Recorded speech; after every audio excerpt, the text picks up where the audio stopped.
আমি প্ৰশ্নকৰ্তা বাপজনলৈ আমাৰ গাঁৱত আহিছোঁ। যে কথা এটা মনলৈ আহিছে যে প্ৰশ্নকৰ্তাজনে নিশ্চয় প্ৰশ্নটোৰ কিবা এটা কম বেছ পৰিমাণে হ'লেও কিবা এটা জানে। জনাৰ পাছত যে আচলতে বহলভাৱে সকলোৱে কিবা এটা উপলব্ধিৰ মানস কৰি অৱতাৰণা কৰা যায় নহয়। এতিয়া এই কথাটো আপোনাৰ নাৰদে চাৰি সিদ্ধক পাই নাৰদেও প্ৰশ্ন কৰিছিল। তেতিয়া চাৰি সিদ্ধই নাৰদক কৈছিল যে তুমি জানাই যিটো প্ৰশ্ন উত্তৰ কৰিছা, যিটো প্ৰশ্ন অৱতাৰণা কৰিছা, তুমি গোটেই জানিও যে প্ৰশ্নটো কৰিছা তাৰ কাৰণটো কি? লোকতৰণৰ কাৰণে। তুমি প্ৰশ্নটোৰ উত্তৰ জানাই, কিন্তু লোকতৰণৰ কাৰণেই তুমি উত্থাপন কৰিছা। যাই কি নহওক সেৱা জনাইছোঁ প্ৰশ্নকৰ্তা বাপজনলৈ। তেখেতৰ প্ৰশ্নটো হ'ল তন নহয়, তন মন আৰু ধন। আচলতে তন শব্দটোৱে তনু মানে দেহ, তন। আৰু এই দেহটোক পৰিচালনা কৰিবৰ কাৰণে মনৰ সংযোগ ঘটিছে।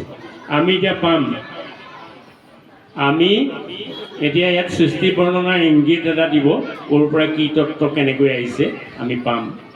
যে চমুকৈ তেৰাবাপৰ প্ৰশ্নৰ উত্তৰ হিচাপে নহয় আৰু তেখেতৰ প্ৰশ্নত আমাৰ যিটো উপলব্ধি যে মন আপোনাৰ একাদশ ইন্দ্ৰিয়, মনৰ সহিত একাদশ ইন্দ্ৰিয় আৰু 10 ইন্দ্ৰিয়ৰ অধিষ্ঠাতা ইন্দ্ৰিয়সমূহক পৰিচালনা কৰি থাকে মনে, তনুটোক মনে পৰিচালনা কৰি থাকে। 2 নম্বৰ কথা ধন, যে আমি বাস্তৱমুখীভাৱে আমি যদি চাওঁ ধন নহ'লে তনু নচলে, ধন নহ'লে একো নহয়, নহয়নে বাৰু? এইটো এটা আমাৰ যেতিয়া দেশত বিনিময় ব্যৱস্থা আছে, বিনিময় ব্যৱস্থাৰ হেতুকে আমাৰ ধনৰ প্ৰয়োজন আছে। গতিকে আপুনি মই জীয়াই থাকিবৰ কাৰণে মই বাস্তৱ দৰ্শনত কৈছোঁ যে আমাৰ ধনৰ প্ৰয়োজন আছে।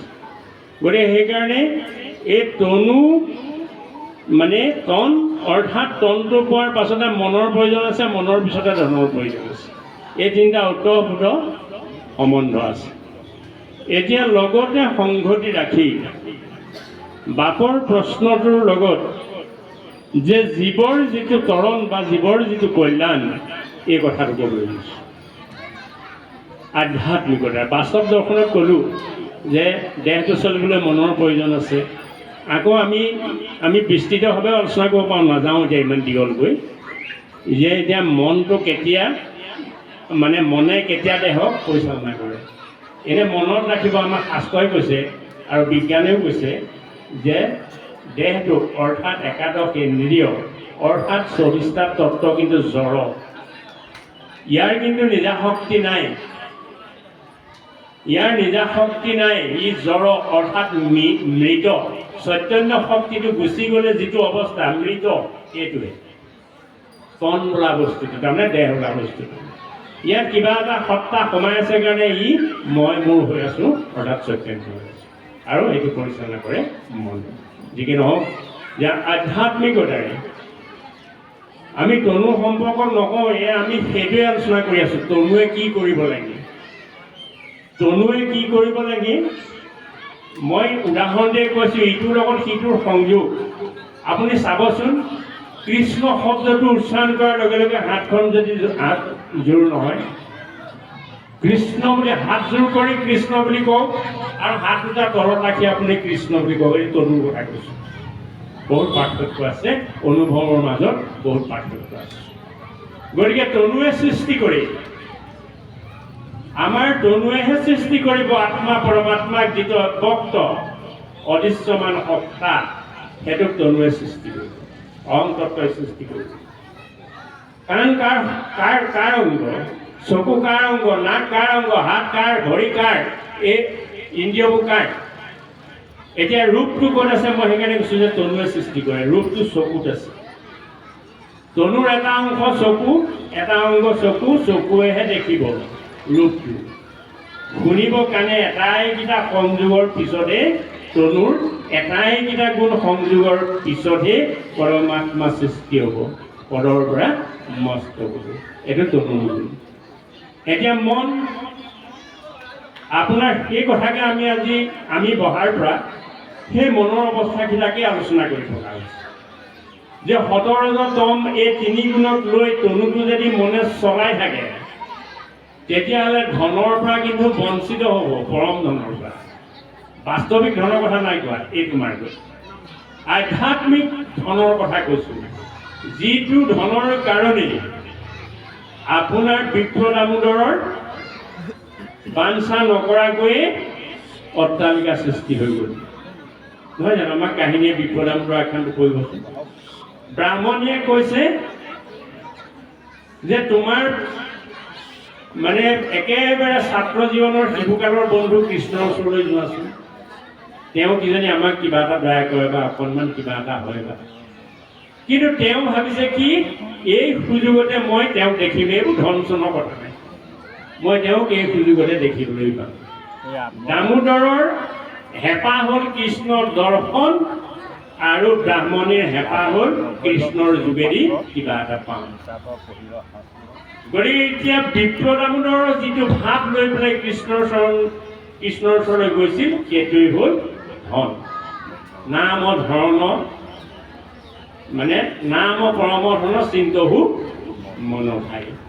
গতিকে আমি তনুৰ যোগেদি, মনৰ যোগেদি আমি যদি এই নাম ধৰ্মত আমি যদি আত্মনিবেদন কৰিব পাৰোঁ, মন নিবেদন কৰিব পাৰোঁ, তেতিয়াহ'লে আপুনি মই জীৱনটোতে মুকুত, আপুনি মই জীৱনটোতে চতুৰ্ভুজ হৈ যাম। গতিকে এই দুটা মাৰ্গতে তেখেতৰ ভাৱৰাজিৰ ওপৰত অকণমান আগবঢ়াইছোঁ। মই উত্তৰ বুলি নাই কোৱা, মাত্ৰ শব্দ তিনিটাৰ আলোচনা কৰিছোঁ। আপুনি কি পালে কি নাপালে আমাক জনালে আমি কৃষ্ণ, আমি পৰম সন্তোষ হৈছোঁ। আমি পুনৰবাৰ আপোনাৰ শ্ৰীচৰণত সেৱা কৰিছোঁ। কৃষ্ণ কৃষ্ণ। ইয়াৰ পিছত আমি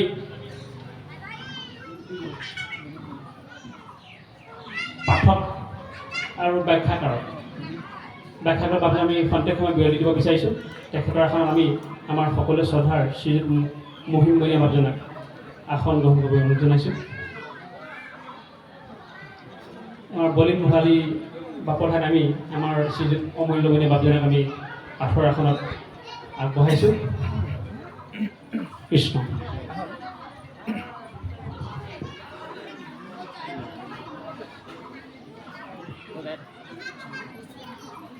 নভয় কিছু পাত্ৰ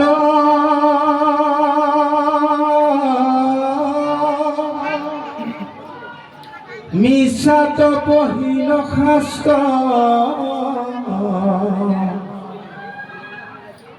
জানো তাৰ আছে কৰ্মফল,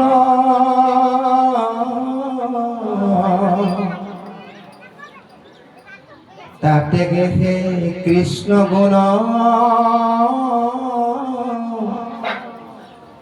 নখুলয় নিদাৰুণ, নকৰে পৰিবে অমঙ্গল। বৰ সুন্দৰ পদ এইকেইটা। এইকেইটা আমাৰ নিতান্তই আলোচনাৰ ফল আছে। আমি এইকাৰণেই আহিছোঁ, আমাৰ প্ৰয়োজন আছে। সেইকাৰণে মই খুব চমুকৈ প্ৰতিটো পদতে ক'ম যে ওপৰৰ দুটা পদ আমি আলোচনা কৰি আহিছোঁ যে আত্মঘাতী কন্যা, ওপৰত আমাক সিদ্ধান্ত দিছে ভক্তি শূন্য, ঈশ্বৰৰ প্ৰতি ভাৱ মনত জাগ্ৰত নহয়, মাত্ৰ লাগে লাগে লাগে ঐশ্বৰ্য বিভূতি। গতিকে সেই ভাৱনাটোৱে হ'ল আত্মঘাতী। ঈশ্বৰ বিমুখী বিষয়ত ৰত এই ভাৱনাটোৱেই হ'ল আত্মঘাতী। তাতকৈ কিন্তু ডাঙৰ পাপ আৰু নাই। গতিকে চাওকচোন, আমি প্ৰত্যেকে উপলব্ধি কৰোঁচোন, ক'ত আছে কৃষ্ণ? ক'তো নাই। অব্যক্ত ঈশ্বৰ হৰি কিমতে পুজিবা তাংক ব্যাপকত কিবা বিসৰ্জন, ক'ত আছে? এটা অন্ত মূৰ্তি শূন্য, কি আছে? উপায় নাই। ৰাম বুলি শুদ্ধ কৰা মন, ক'ত আছে ৰাম? ৰাম বুলি শুদ্ধ কৰা মন ক'ত আছে ৰাম? যদি ৰামো নাজানো তেতিয়া কিন্তু আত্মঘাতী। সেইকাৰণে ভাবোঁ যে অকণমান আগত চমুকৈ মই ইংগিত দিছোঁ যে প্ৰকৃতি জ্ঞানটো আমাক লাগিব। দেহ কি যে মই ঈশ্বৰ ক'ত আছে এই কথাটো ক'বলৈ গৈছোঁ, যে প্ৰকৃতি জ্ঞানৰ যোগেদি, কৰ্মজ্ঞানৰ যোগেদি আমি ৰামৰ সান্নিধ্য পাম। ৰাম বুলি শুদ্ধ কৰা মন আত্মাৰ সান্নিধ্য পাম। আত্মাৰ সান্নিধ্য পোৱাজনেই হ'ল আত্মজ্ঞানী। আৰু আত্মজ্ঞান থাকিলে কৃষ্ণ কৃষ্ণ কৃষ্ণ কৃষ্ণকে ঘূৰি ফুৰিব নালাগে।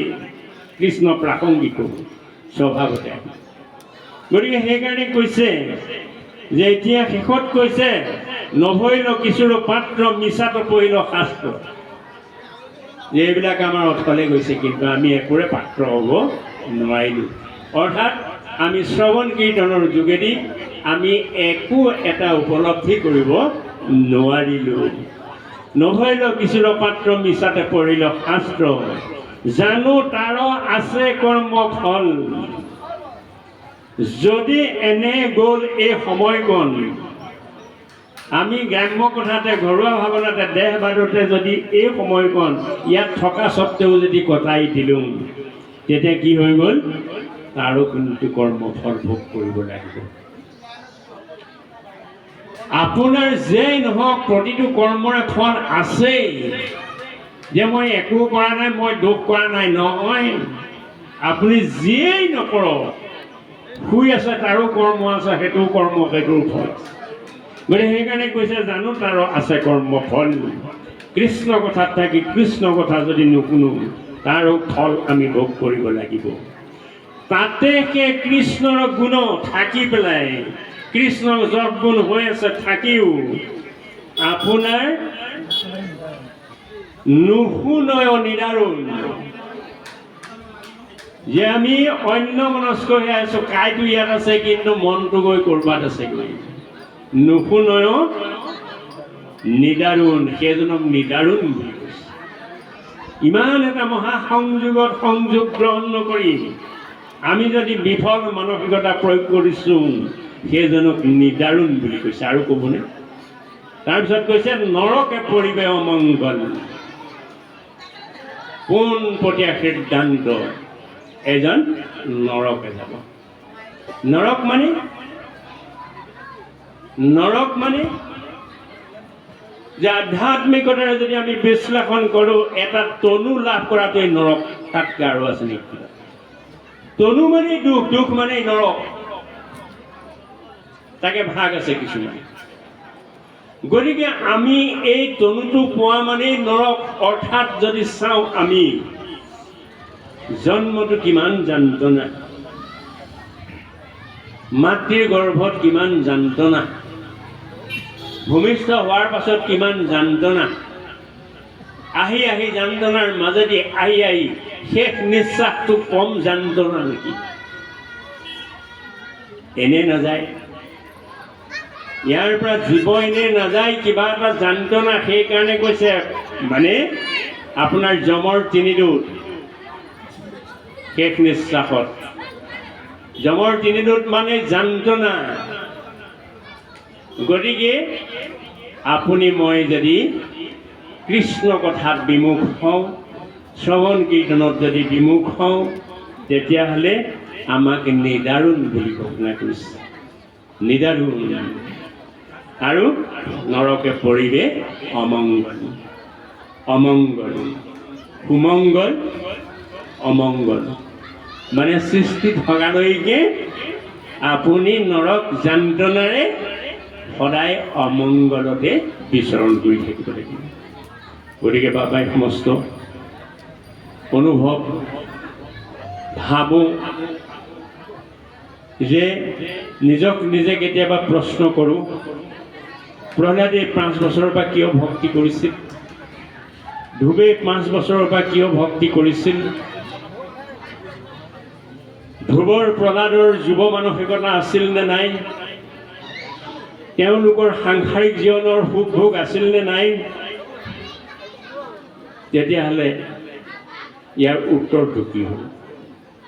তেওঁলোকেতো কৈ অজামিল ব্ৰাহ্মণ পিতৃ সেৱা ধৰিবৰ কাৰণে পূজালৈ পুষ্প ফুল বিচাৰি গৈ বেশ্যা নাৰীত সংযোগ হৈ বেশ্যাত্ব জীৱন যাপন কৰিলে, কিন্তু পূৰ্ব জন্মৰ সাধনা সিদ্ধৰ কাৰণে, কৰ্ম সংস্কাৰৰ কাৰণে 10টা পুত্ৰ বিফালে গ'ল, কনিষ্ঠ পুত্ৰৰ নাম নাৰায়ণ থৈ দিলে। চাওকচোন কিমান তাত্ত্বিক, কিমান ৰহস্যময়ী কথা। সেই নাৰায়ণে 3 যমদূতৰ সন্মুখত আইষ পুত্ৰ নাৰায়ণ উপস্থিত 4 বিষ্ণু। তেতিয়াহ'লে এই কাহিনী যদি সত্য হয়, তেতিয়াহ'লে আপোনাৰ মোৰ জীৱন যাত্ৰাও আমাৰ সত্য নহ'বনে? পূৰ্বতে ব্ৰাহ্মণ, আমি কি ব্ৰাহ্মণ নহয়? পূৰ্বতে এতিয়া আলোচনা নকৰোঁ। খন্তেক বেশ্যাত পতিত হৈ গ'ল, কি আমি বেশ্যাত পতিত হোৱা নাই? আধ্যাত্মিকতাৰে যদি বিশ্লেষণ কৰোঁ, পুত্ৰ মানে জীৱনৰ ফল, জীৱন যাত্ৰাৰ ফল সাধন পুত্ৰ। গতিকে আমাৰ সাধন যদি শুদ্ধ হয়, তাৰ ফল কি? আইষ পুত্ৰ নাৰায়ণ, অৰ্থাৎ কৃষ্ণ। অন্তকালত কৃষ্ণ, তাৰ সাধনৰ কাৰণেই এই অহুপুৰুষাৰ্থ কায়িক মানসিক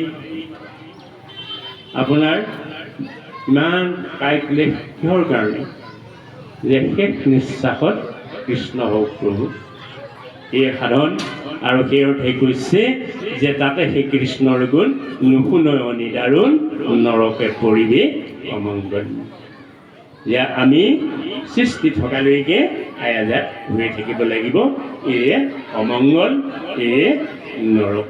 কৃষ্ণ বা আমি খন্তেক অকণমান বিৰতি বিচাৰিছোঁ, আৰু এইকণ সময় ৰৈ যোৱা ভুল বুদ্ধিৰ বাবে আপোনালোকৰ চৰণত সেৱা নিবেদিছোঁ। কৃষ্ণ।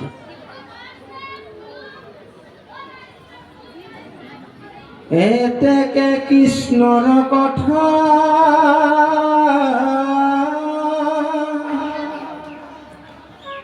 আমাকো পিয়ায়ো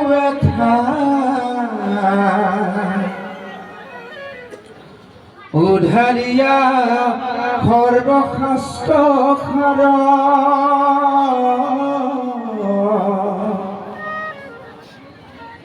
যেন মধুকৰ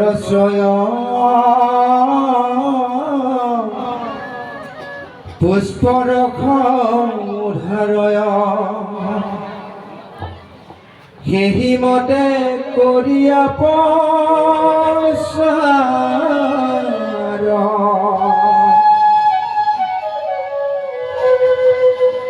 প্ৰভু মোক কৃপা কৰা,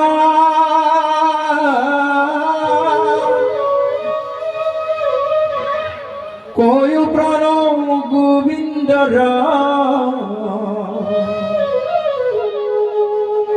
মনোহৰ কথা লীলা যত,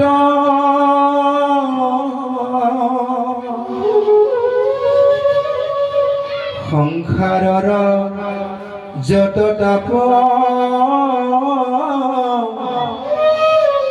পাহৰিয়া থাকো বাপ, ডুবি কৃষ্ণ কথা অমৃত,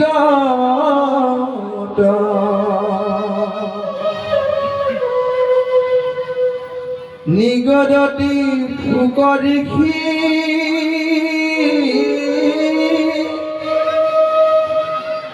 শুনা ৰাজা মহা ৰাজসী বিদুৰ পৰম শুদ্ধ উচিত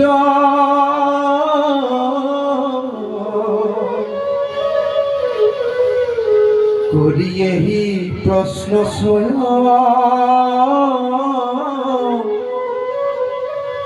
চিন্তে চিন্তে কিবা ময় প্ৰেমে তম্ভী ৰহিলা তহিত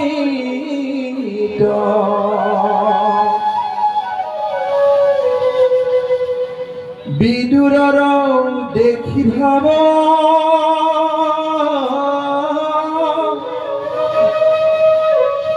কুশাৰু পুত্ৰ গাব প্ৰেমে ভৈলা সবংগ পুলক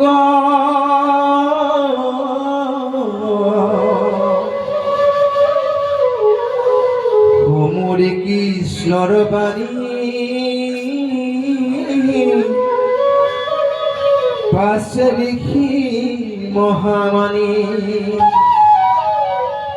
প্ৰশংসি বুলিলা বিদুৰা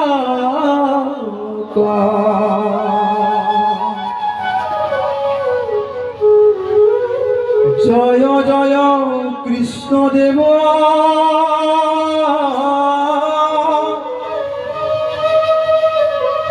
তোজো পাৱে কৰো সেৱা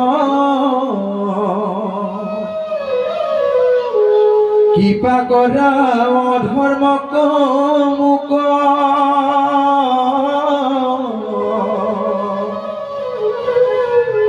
হে কৃষ্ণ যদুপতি তোজো চৰণত ৰতি জন্মে জন্মে ৰহিয়া থাকো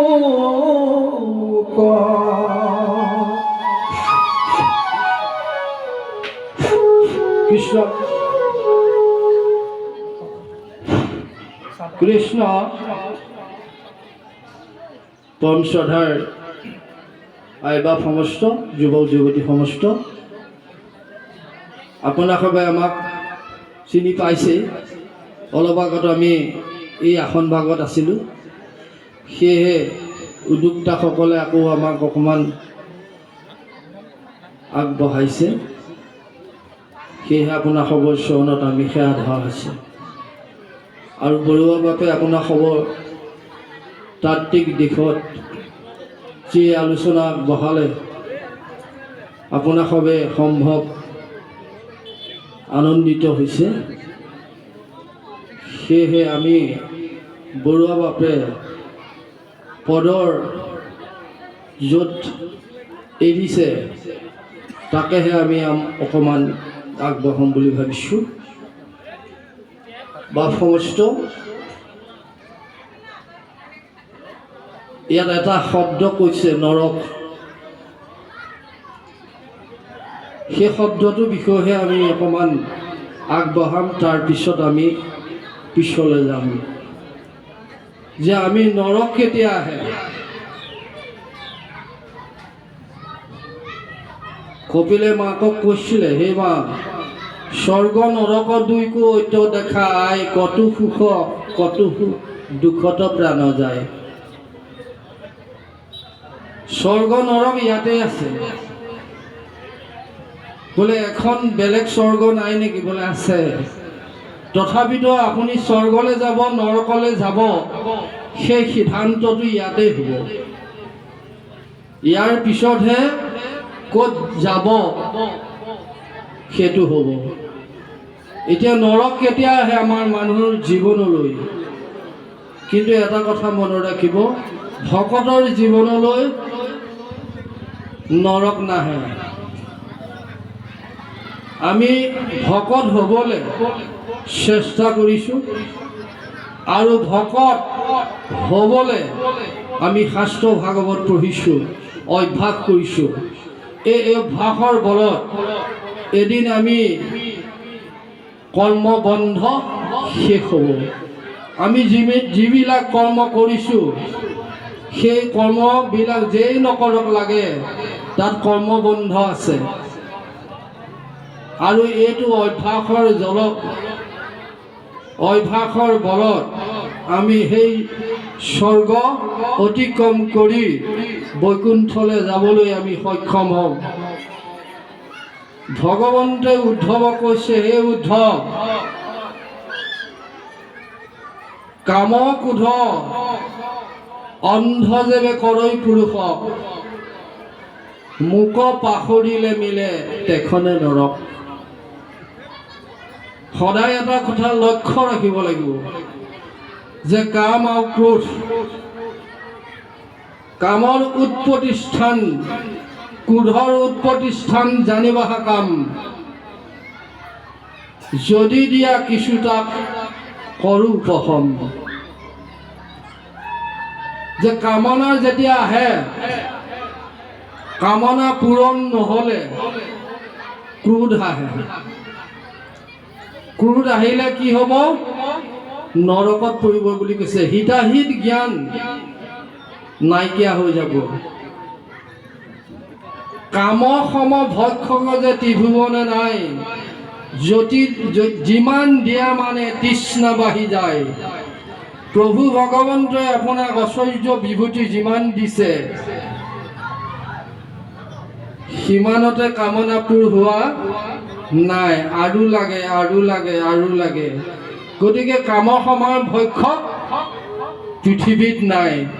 গতিকে আমি কামনা বাসনাটো ত্যাগ কৰিব লাগিব। আমি কি বাসনা, কি কামনা কৰিব লাগিব? কৃপাৰ সাগৰ দৈৱকী নন্দন, পুৰিও মনৰ কাম, ভকতৰ সংগ সদানো গুচুক, মুখেতো আগুণ নাম। আজি নিচিনাকৈ আমি ভকতৰ সংগত ভগৱন্তৰ কৃষ্ণৰ কথা শ্ৰৱণ কীৰ্তন, ভাগৱতৰ কথা মানে ভগৱতৰ কথা, এই শ্ৰৱণ কীৰ্তন কৰোঁতে আমাৰ কি হ'ব? কৃপা উপজিব। শ্ৰৱণ কীৰ্তন যিটো সদায় কৰে, উপজয় কৃষ্ণ কৃপা তাক সমুদায়। তেতিয়াহে কৃষ্ণ কৃপা আহিব। সদায় আমি ভগৱন্তৰ গুণ লীলাবিলাক শ্ৰৱণ কীৰ্তন কৰিব লাগিব। বোলে সদায়নো এনেকুৱাকৈ আমি ভগৱন্তৰ ভকতত ক'ত লগ পাম? যদি আমি ভকতৰ লগ নাপাওঁ তেতিয়াহ'লে আমি নিজে নিজে ভগৱন্তৰ গুণ গান আমি গাব লাগিব, তেতিয়াও শ্ৰৱণ কীৰ্তন হৈ যায়। মানে কথা হ'লে কি, যিজনে পাঠ পঢ়িছে সেইজনে পাঠটো নিজেও শুনে। সেইটো কাৰণে আমি সদায় কৰিব লাগিব, নহ'লে আমি নৰকত পৰিব লাগিব। এতেকে কৃষ্ণৰ কথা আমাক পিয়ায়ো এঠা উদ্ধাৰিয়া সৰ্বশাস্ত্ৰ সাৰ, যে সমস্ত শাস্ত্ৰৰ সাৰ, সমস্ত বেদৰ সাৰ, এই সমস্ত বেদৰ সাৰ আনি শুকদেৱে কি কৰিছিলে? ভাগৱত পৃথিৱীলৈ লৈ আহিছিলে। তাৰ আগত ভাগৱত কোনোবাই আনিছিলে নেকি পৃথিৱীলৈ? নাই অনা, শুকদেৱেহে আনিছিলে। আগত ভাগৱত পৃথিৱীত নাছিলে। পৃথিৱীত শুকদেৱে কলি যুগে কৰিলা প্ৰচাৰ। যাৰ আছে ভাগ্য যিটো শুনা সবে কৰ্ণ ভৰি, মহা মহা ভাগ্য আছে যাৰ। আজি আপোনাৰ খবৰ নিশ্চয় ভাগ্য উদয় হৈছে। আজি যিটো আমাৰ পুণ্য অৰ্জন হৈছে, এই পুণ্য অৰ্জনটো কোনোদিন ক্ষয় নহয় বুলি কৈছে। আজি আমি যিটো ভক্তি কৰিছোঁ, ইয়াৰ বৃদ্ধকালত আমাৰ সেই কথাটো মনত আহি যাব। সেহি কৃষ্ণ ৰূপক বাৰেক যিটো নৰে, অন্তকালে ক্ষণেতক মাত্ৰ মনে স্মৰে। ও এতেকে খেতা সম্বাৰ এৰৈ কৰ্মবন্ধে,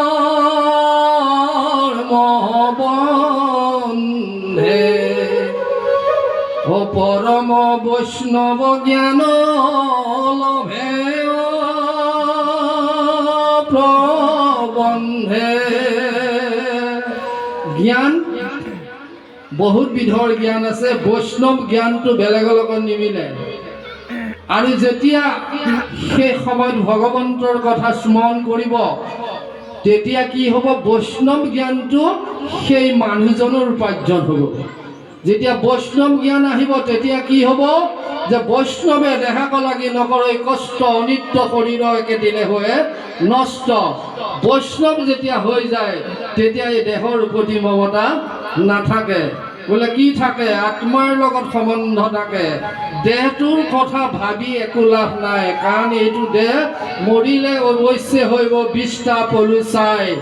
মৰিলে এই দেহটো বিষ্ঠা পলুলৈ ৰূপান্তৰিত হ'ব। কেনেকৈ মৰিলে, জ্ঞাতি যদি থাকে তেতিয়াহ'লে কি হ'ব, সৎকাৰ কৰিব। যদি জ্ঞাতি নাথাকে, ক'ৰবাত মৰিবলগীয়া হয়, তেতিয়াহ'লে কি বিষ্ঠা। আৰু জ্ঞাতিয়ে কি কৰিব, চাই জ্বলাই দিব।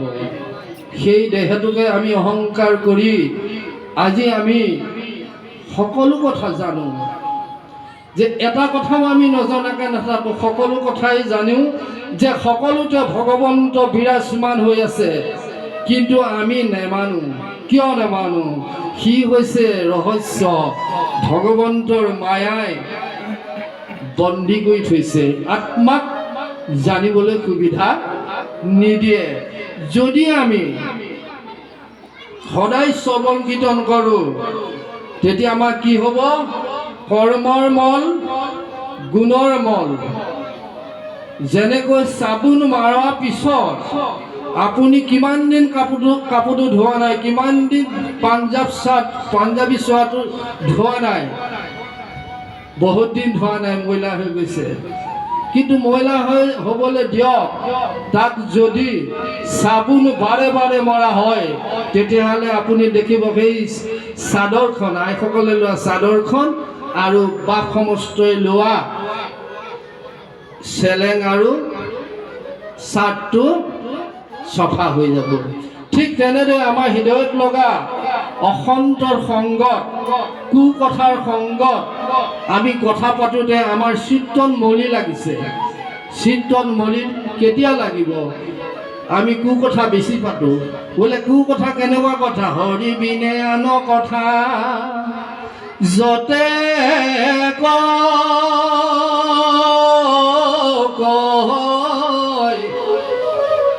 সমস্তে কুকথা তাক জানিবা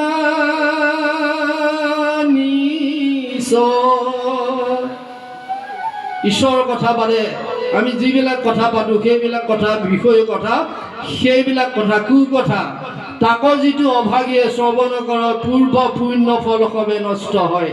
আমি লৈ অহা যিবিলাক পুণ্য, এই পুণ্যৰ বলত আজি আমি এই নামঘৰত বহি আছোঁ, আৰু নামঘৰত সমস্তই ভগৱন্তৰ কথা শুনি আছোঁ। কিন্তু আমি যদি আকৌ এই ঈশ্বৰৰ কথা শুনাৰ পিছত আকৌ ইজনৰ সিজনৰ বিষয়বস্তুটো কুকথা পাতি যাওঁ, তেতিয়াহ'লে আমাৰ সমস্ত পুণ্য শেষ হ'ব। আৰু সমস্ত পুণ্য শেষ হোৱাৰ পিছত আমি কি হ'ব, ঈশ্বৰৰ কথা আৰু কোনোদিন মনলৈ নাহিব। সেইকাৰণে আমি ঈশ্বৰৰ কথা শুনাটো নিতান্ত প্ৰয়োজন। যেন মধুচয় পুষ্প ৰস উদ্ধাৰক সেই মতে কৰিয়া প্ৰচাৰ। যে মৌ বাঁহত কি আছে? মধু আছে। মৌ বাঁহত মধু থাকিলে আমি খাবলৈ নাপাওঁ, আৰু মৌ বাঁহৰ মধুটো আমি উদ্ধাৰ কৰি সেই মধুটো আমি ভক্ষণ কৰিব লাগিব। এতিয়া কথা হ'ল কি, ভাগৱতত আছে ৰস, আমি পান কৰিব লাগিব। পান কৰোঁতে আমি কেনেকৈ কৰিব লাগিব? শ্ৰদ্ধাৰে কৰিব লাগিব। শ্ৰদ্ধাৰে কাৰ লগত কৰিব লাগিব?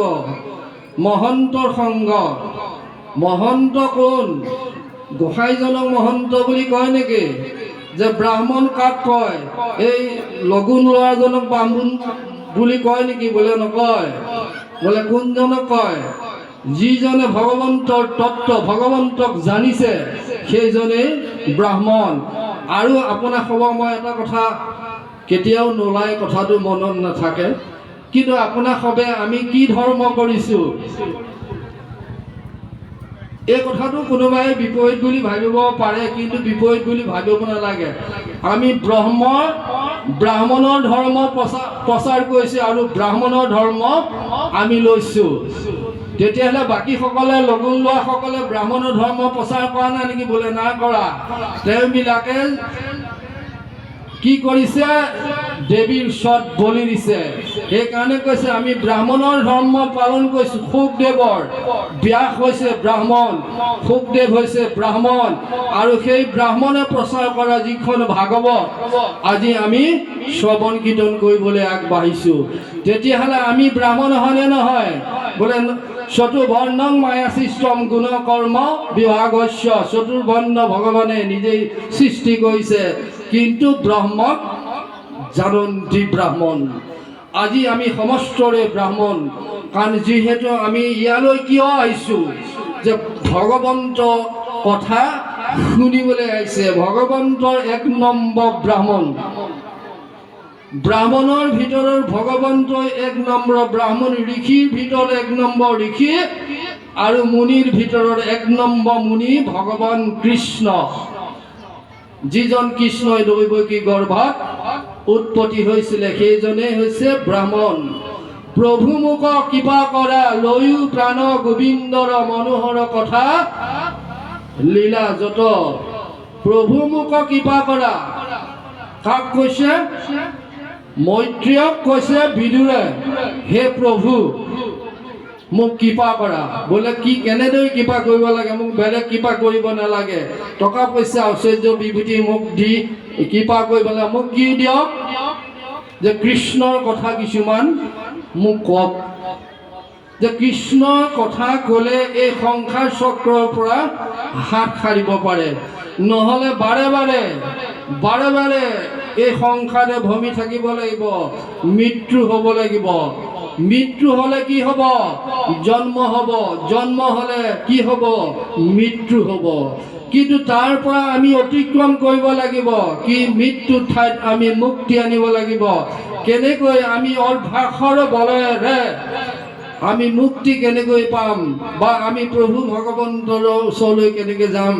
যে আমি অভ্যাস কৰি আছোঁ আজি, কেনেকৈ জল নতু হন্তে সেতু বান্ধা আগে, ত্ৰেজী ধৰ্ম অন্য কাম, অধৰ্মে গাখিলে মুখতো নাহিব জানা মাধৱৰ নাম। যে ভগৱন্তৰ গুণ লীলাবিলাক আমি শ্ৰৱণ কীৰ্তন যেতিয়াই কৰি থাকিম, তেতিয়াই আমাৰ হৃদয়ৰ মাজলৈ অজ্ঞানতা আৰু আন্ধাৰ আমাৰ হৃদয়ৰ মাজলৈ আহিব নোৱাৰে। কিন্তু মনত ৰাখিব, আমি ৰাম নাম লৈছোঁ, কিন্তু ৰাম নাম ল'লে কি হ'ব? পাপ ক্ষয় হ'ব। যে নবহু কাল ঘোৰ অন্ধকাৰাশয়, একবাৰ প্ৰদীপে গাইলে নষ্ট হয়। বহুদিন থকা দেহতে অজ্ঞান আন্ধাৰে বেহি থকা এই আত্মাটো যদি এবাৰ আমি নাম লওঁ, যেনেকৈ এটা ঘৰ বহুত দিন অন্ধকাৰত আছে, এবাৰ যদি আমি বন্তি এটা জ্বলাই দিওঁ, সেই অন্ধকাৰটো শেষ হ'ব।